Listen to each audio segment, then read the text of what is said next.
Selamat siang, perkenalkan nama saya Arsa Andika, saya dari kelas Etika A. Dan pada kesempatan kali ini, saya akan membahas tugas Pancasila tentang Pancasila sebagai etika politik. Yang pertama, kita akan membahas tentang pengertian etika.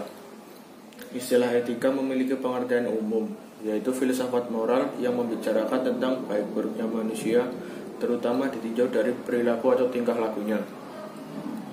Menurut Profesor Dr. A. Gunawan Setiarja, dalam bukunya, Filsafat Pancasila Jilid 2 mendefinisikan etika dari definisi nominalis dan definisi realis.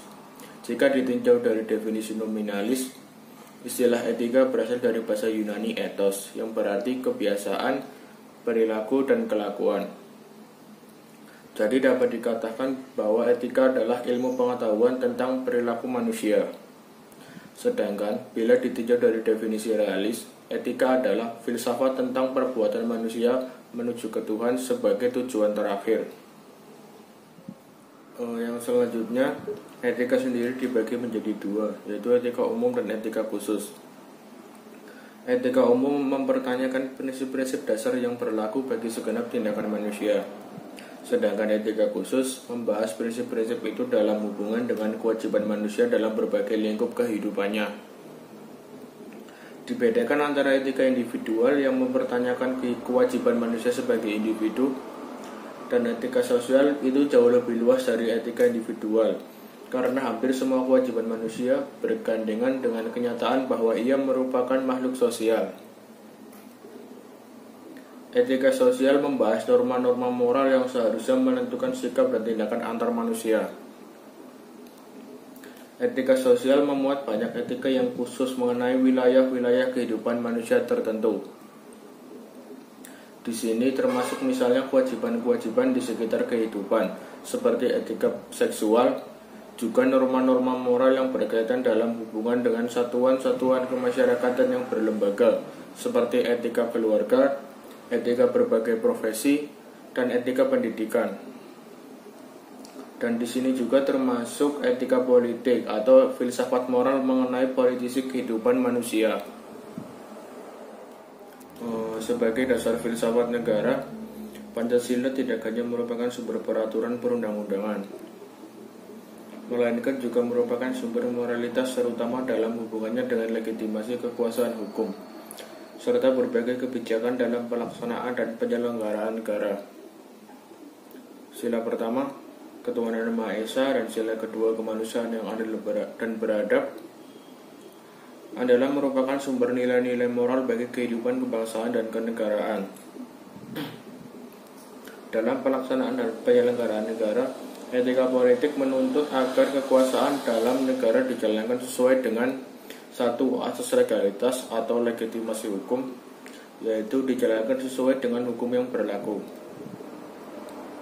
2. Disahkan dan dijalankan secara demokratis atau legitimasi demokratis. Dan 3. Dilaksanakan berdasarkan prinsip-prinsip moral atau tidak bertentangan dengan legitimasi moral. Negara adalah berasal dari rakyat dan segala kebijaksanaan dan kekuasaan yang dilakukan senantiasa untuk rakyat. Hal tersebut terkandung dalam sila keempat. Oleh karena itu, rakyat adalah merupakan asal mula kekuasaan negara. Oleh karena itu, dalam pelaksanaan dan penyelenggaraan negara, segala kebijakan, kekuasaan, serta kewenangan harus dikembalikan kepada rakyat sebagai pendukung pokok negara. Maka dalam pelaksanaan politik praktis, hal-hal yang menyangkut kekuasaan eksekutif, legislatif, konsep pengambilan keputusan, pengawasan, serta partisipasi harus berdasarkan legitimasi dari rakyat. Pancasila merupakan sistem etika dalam kehidupan bangsa Indonesia. Sebagai suatu sistem, keseluruhan susunan Pancasila merupakan satu kesatuan yang utuh, tidak terpisahkan satu sama lain, sehingga masing-masing saling berkaitan dan tidak saling meniadakan. Pancasila sebagai suatu sistem etika karena nilai-nilai dalam sila-sila Pancasila secara keseluruhan merupakan satu kesatuan. Nilai yang satu merupakan bagian mutlak dari nilai yang lain. Sistem nilai Pancasila bersifat hierarkis piramidal, Masing-masing nilai yang terkandung di dalam Pancasila memiliki bobot nilai yang berbeda, akan tetapi saling menjiwai dan dijiwai. Pengertian Pancasila sebagai suatu sistem artinya sila-sila Pancasila merupakan satu kesatuan yang utuh. Demikian juga makna yang terkandung di dalamnya. Nilai-nilai Pancasila bersifat universal dan dapat diterima oleh siapapun. Nilai digali dari budaya manusia, yang artinya apa yang sudah ada sekarang merupakan warisan dari nenek moyang. Berarti Pancasila adalah milik bangsa Indonesia yang menjadikan bangsa Indonesia memiliki ciri khas dibanding bangsa lain. Nilai etika dalam Pancasila dapat dijabarkan sebagai berikut. 1. Nilai ketuhanan yang Maha Esa. Pada prinsipnya mengandung makna bahwa negara kita adalah negara yang monoteisme. Artinya bahwa bangsa Indonesia harus memeluk salah satu agama atau ajaran kepercayaan yang diyakininya dan dapat menjalankan ibadahnya dengan baik. Negara melindungi kehidupan bangsa Indonesia dalam menjalankan ibadahnya masing-masing. Yang kedua, nilai kemanusiaan yang adil dan beradab. Manusia pada dasarnya adalah makhluk monopluralisme, yaitu manusia yang memiliki susunan kodrat, sifat kodrat, dan kedudukan kodrat. Manusia sebagai makhluk jiwa raga, sosial individu, dan pribadi ciptaan Tuhan yang Maha Esa. Perpaduan tersebut harus berjalan harmonis untuk mewujudkan suatu kehidupan yang baik. Konsekuensi dari nilai kemanusiaan ini adalah seluruh bangsa Indonesia harus menjunjung tinggi nilai tersebut tanpa meninggalkan sila-sila yang lain. 3. Nilai persatuan Indonesia. Sila ini mengandung arti bahwa bangsa Indonesia harus menjunjung tinggi persatuan dan kesatuan, dengan mengutamakan kepentingan-kepentingan bersama dibandingkan dengan kepentingan-kepentingan pribadi atau golongan. Nilai persatuan banyak mengandung implikasi bagi bangsa Indonesia, yang artinya bangsa Indonesia harus mampu mewujudkan perbedaan yang ada menjadi suatu persatuan dan kesatuan. 4. Nilai kerakyatan yang dipimpin oleh hikmat dalam permusyawaratan perwakilan. Kerakyatan menjadi ciri khas bagi Pancasila. Nilai kerakyatan ini diwujudkan dalam berbagai segi kehidupan, terutama dalam kehidupan politik. Kehidupan politik yang didasarkan kerakyatan akan lebih mengutamakan kepentingan rakyat dibanding dengan kepentingan pribadi atau golongan. Bukan berdasar egoisme dan individu tetapi berdasar kepentingan bersama. 5. Nilai keadilan sosial bagi seluruh rakyat Indonesia. Keadilan yang dimaksud sila ini adalah seluruh masyarakat Indonesia memiliki hak dan kewajiban yang sama untuk menciptakan keadilan. Hal ini berarti rakyat berkewajiban untuk mengadakan keadilan. Keadilan akan terwujud apabila seluruh masyarakat berperan serta dan terlihat di dalamnya untuk bersama-sama menciptakan keadilan. Yang selanjutnya kita membahas tentang etika politik dalam perilaku bangsa Indonesia yang berdasarkan Pancasila sebagai dasar negara. 1. Etika politik berdasarkan ketuhanan yang Maha Esa. Perilaku para penyelenggara negara seharusnya didasarkan pada rasa takut terhadap Tuhan yang Maha Esa. Tanggung jawab terhadap tugasnya bukan hanya menjadi kewajiban untuk mempertanggungjawabkan kepada dunia, tetapi juga dalam kehidupannya nanti. 2. Etika politik berdasarkan kemanusiaan yang adil dan beradab. Rasa tanggung jawab terhadap tugasnya hanya diperuntukkan pada masyarakat, yang artinya tugas yang disandangnya untuk kepentingan masyarakat, bukan untuk kepentingan pribadi atau golongan. 3. Etika politik berdasarkan persatuan Indonesia. Artinya, perilaku penyelenggara negara hanya untuk mewujudkan persatuan dan kesatuan, bukan untuk perpecahan, mengingat bangsa Indonesia terdiri dari berbagai macam perbedaan, dan perbedaan itu dimunculkan untuk mewujudkan persatuan. 4. Etika politik yang berdasarkan kerakyatan yang dipimpin oleh hikmat dalam permusyawaratan perwakilan. Demokrasi yang menjadi inti dari perkembangan sila ini.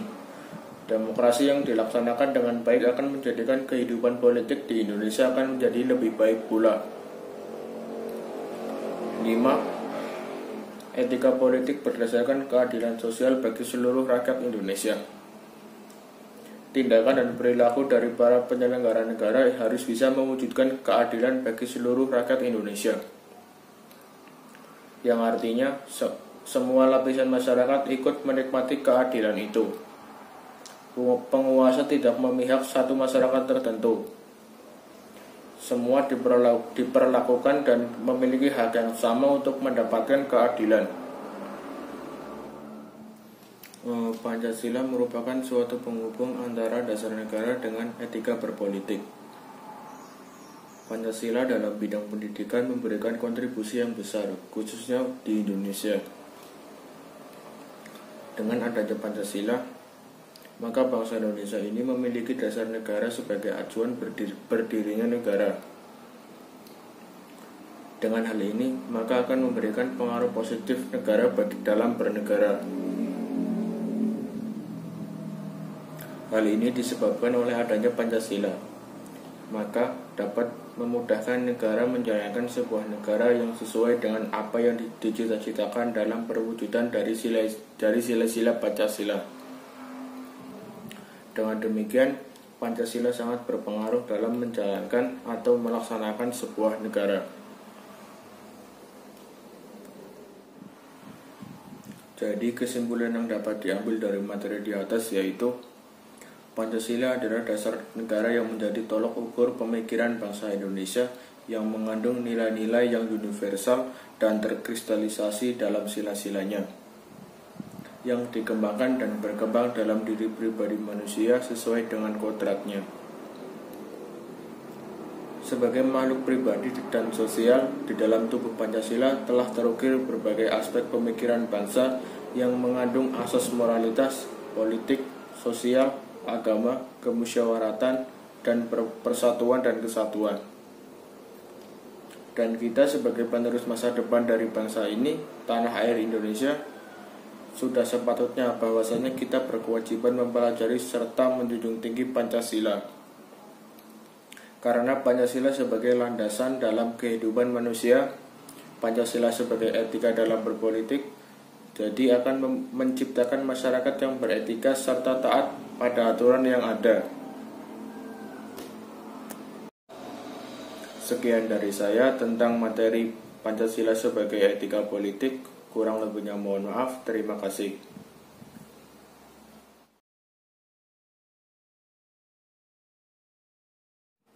Kemudian selanjutnya kita membahas tentang keluh kesah ataupun kebanggaan menjadi warga negara Indonesia. Pertama, kita bahas kebanggaannya dulu. Yang pertama, alam Indonesia. Begitu banyak wisata alam yang tersebar di seluruh bagian di Indonesia. Begitu beragam serta setiap tempat memiliki keunikannya sendiri yang akan berbeda satu dengan lainnya. Bahkan banyak tempat yang mungkin belum terekspos. Banyak orang Indonesia lebih bangga akan jalan-jalan ke luar negeri dibanding menikmati keindahan negaranya sendiri yang teramat banyak, yang bahkan mungkin tidak dapat kita jelajahi semuanya. Dan justru keindahan alam Indonesia banyak diminati oleh turis-turis asing. Pada poin kedua yaitu flora dan fauna. Flora dan fauna yang dimiliki negara Indonesia pun begitu beragam, menarik, dan kaya.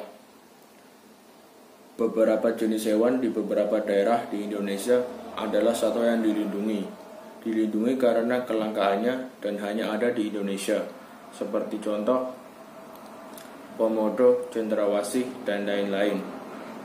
Dan terdapat pula beberapa jenis tumbuhan langka yang tidak dapat kita temukan dimanapun selain di Indonesia. Seperti contoh bunga Rafflesia arnoldi, Edelweiss, dan lain-lain. Pada poin ketiga yaitu kesenian dan budaya. Indonesia dipadati begitu banyak kesenian dan budaya yang beragam dari Sabang hingga Merauke. Semua memiliki ciri khas dan perbedaan yang begitu kaya dan menarik. Tak jarang malah turis-turis asing datang untuk mempelajarinya. Sehingga saya bangga terhadap tanah air saya yang berbudaya ini. Pada poin keempat yaitu Indonesia adalah negara kepulauan. Indonesia terdiri dari banyak pulau serta dikelilingi perairan yang sangat luas. Secara langsung ini sangat mempengaruhi kekayaan laut Indonesia. Menciptakan banyak pantai-pantai indah seperti pantai-pantai di Gunung Kidul serta kekayaan biota laut seperti terumbu karang dan jenis hewan laut yang beragam lainnya. Poin selanjutnya yaitu pegunungan Indonesia. Masih menyangkut kekayaan alam Indonesia, Indonesia merupakan salah satu negara cincin api. Negara yang dikelilingi gunung-gunung api serta pegunungan yang memiliki pemandangan indah. Ini sangat amat layak kita banggakan, terutama bagi para petualang dan pecinta alam yang dapat mengekspor alam Indonesia yang kaya dan indah tentunya. Yang selanjutnya kita membahas tentang sumber daya alam Indonesia. Indonesia sangat amat kaya dengan sumber daya alamnya atau hasil buminya. Hal ini terkait dengan kekayaan alam yang potensial. Kekayaan sumber daya alam Indonesia mampu menjaga kesejahteraan rakyat dalam pemanfaatannya. Namun agak disayangkan sumber daya manusia yang saat ini belum cukup mampu untuk memanfaatkan sumber daya alam yang ada dengan baik dan optimal. Yang selanjutnya yaitu keberagaman masyarakat Indonesia. Indonesia merupakan penyatuan dari berbagai perbedaan dan keanekaragaman masyarakat yang berbeda-beda. Dengan budaya, adat, dan kepercayaan yang berbeda pula. Namun dari perbedaan itulah muncul keindahan dan keunikan dari bangsa ini yang begitu kaya dan beragam. Akan sangat baik bila persatuan itu dapat terus terjaga dan bahkan lebih erat lagi untuk menyatukan perbedaan-perbedaan yang merupakan kekayaan dari bangsa ini. Poin selanjutnya kita membahas tentang prestasi bangsa Indonesia. Bangsa kita pun tidak kalah dengan hal lain dalam hal prestasi. Banyak prestasi yang telah berhasil dicetak oleh anak bangsa dalam berbagai bidang, mulai dari bidang olahraga, seni, pendidikan, atau akademis, ataupun bidang-bidang lainnya. Prestasi-prestasi tersebut merupakan kontribusi besar anak-anak bangsa bagi Indonesia, serta bentuk kebanggaan mereka akan negaranya pula. Masih banyak hal yang patut dan dapat kita banggakan dari tanah air kita, Indonesia ini, yang memperlihatkan bahwa bangsa Indonesia bukanlah lebih buruk atau tidak kalah dengan yang ada di luar negeri. Terkadang rumput tetangga tidak lebih hijau dari rumput sendiri. Alangkah baiknya kita sebagai warga negara Indonesia juga banyak melihat berbagai kelebihan dan hal positif yang dimiliki negara ini, sebagai sebuah harapan bahwa kita memiliki potensi ke depannya untuk lebih baik, dan terus menjaga dan juga mengembangkan apa yang kita miliki, bukan menginginkan apa yang kita tidak miliki. Kita patut bersyukur karena kita dianugerahi berbagai kekayaan di tanah kelahiran kita ini. Yang selanjutnya adalah keluh kesah warga negara Indonesia. Berikut poin-poin tentang keluh kesah warga negara Indonesia. 1. Walaupun Indonesia banyak sumber daya alamnya, tetapi belum bisa mengelola seluruhnya sehingga ada yang disewakan kepada pihak asing atau luar negeri. Yang kedua, Indonesia adalah negara kedua di dunia dengan sampah plastik terbanyak. Ini berarti masalah pengelolaan sampah di Indonesia belum optimal. Yang ketiga, infrastruktur Indonesia masih kalah dibanding negara-negara tetangga seperti Singapura. Yang keempat, masih banyak korupsi di Indonesia. Yang kelima, di Indonesia masih banyak rakyat-rakyat yang miskin. Selanjutnya, dalam segi ekonomi, Indonesia masih belum baik. Contoh, harga kebutuhan sehari-hari masih sering melambung tinggi. Selanjutnya, masih banyak kasus narkoba yang beredar di Indonesia. Selanjutnya, remaja Indonesia banyak yang meniru budaya asing. Banyak perusahaan asing yang menguasai Indonesia. Yang terakhir, masih sering terjadi bencana dan penanggulangan serta peringatan dini belum optimal. Sekian dari saya, kurang lebihnya mohon maaf. Terima kasih.